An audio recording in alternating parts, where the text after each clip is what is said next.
this is the first video of formation evaluation for organic-rich shales.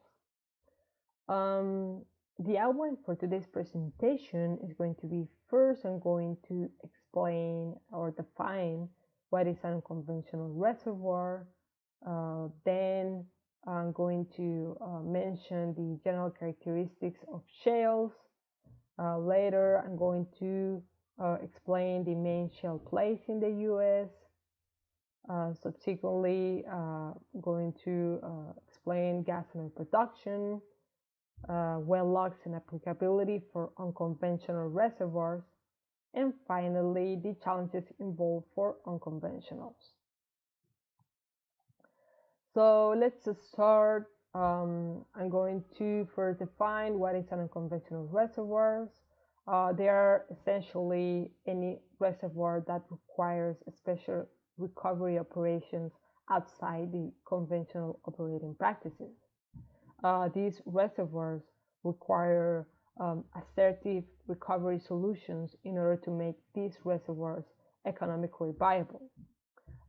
Here on the left, we have an example of a special recovery operations, which is hydraulic fracturing. Now I'm going to mention the main difference between unconventional and conventional reservoirs, which is migration. The conventional reservoir here is a porous rock formation that contains hydrocarbons that have migrated from a source rock or unconventional reservoir.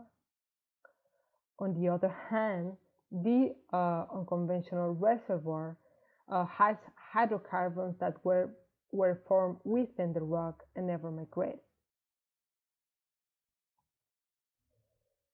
Now I'm going to mention some of the general shale characteristics.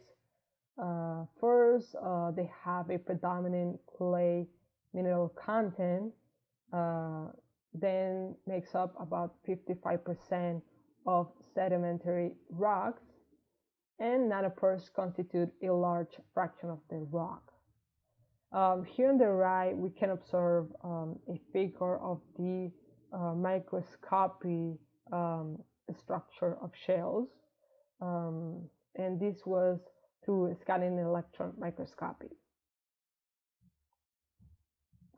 Also, they are characterized by breaks along thin laminations parallel to bedding, like the figure here. The outcrop porosity can be manifested within kerogen, inorganic mineral matrix, and fractures.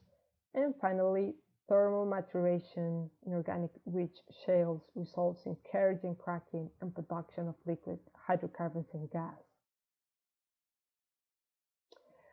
Now I'm going to explain some of the main shale plays. So according to the Energy Information Administration, significant activities are underway in the United States to explore, develop, and produce America's shale gas and oil plays.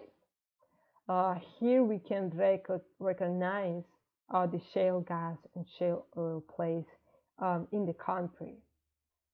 Some of these major unconventional plays that were identified over the years are Barnett, Haynesville, Marcellus, Eagle Ford, Utica, and Wolfgang. Now let's turn to the unconventional production data of shale gas and tight oil. Here, shale gas and crude oil. It can be observed on both plots the steady increasement of shale production over the last years. It is necessary to point out that the trend still continues, and that's one of the reasons why there is a persistent interest on this. Now let's have a look at these bar graphs here. At the left side, we can observe the top 10 countries for improved recoverable shale oil. And on the right side, the improved recoverable shale gas. where we can recognize US as number 1 for shale oil and number 4 for gas. Other countries such as Russia, China, Argentina appears to have high shale oil and gas resources. The well logs and their applicability for unconventional reservoirs is very diverse. Some of these well logs and applications are, for instance, for gamma ray, resistivity, density, or neutron, can be used for TOC estimation or total organic carbon estimation.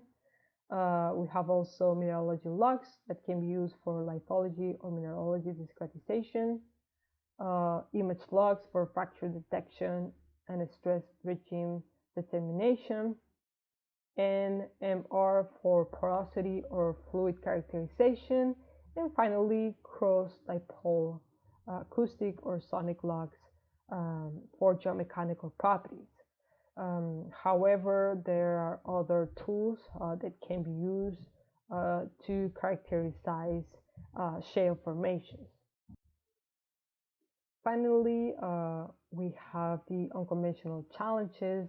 One of the main challenges is the typical production decline curve that can be observed on this plot or this figure. We see that the initial production curve is very steep, and where half of the production usually comes in the first 12 to 14 months. And then after that, the production curve declines sharply over time. This is basically the main concern on the industry nowadays. And also the shape of this curve here is also influenced by the fractures geometry and how they are being propagated.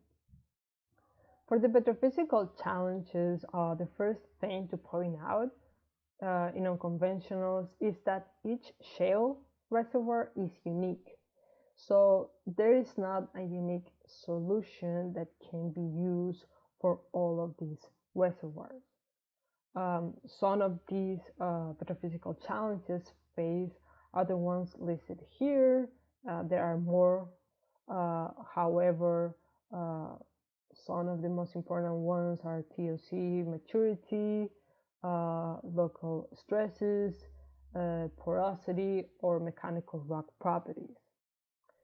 So finally, it is important to highlight that many techniques applied to conventional reservoirs are also applicable to unconventionals. Like the same methodology can be used and the same principles can be used.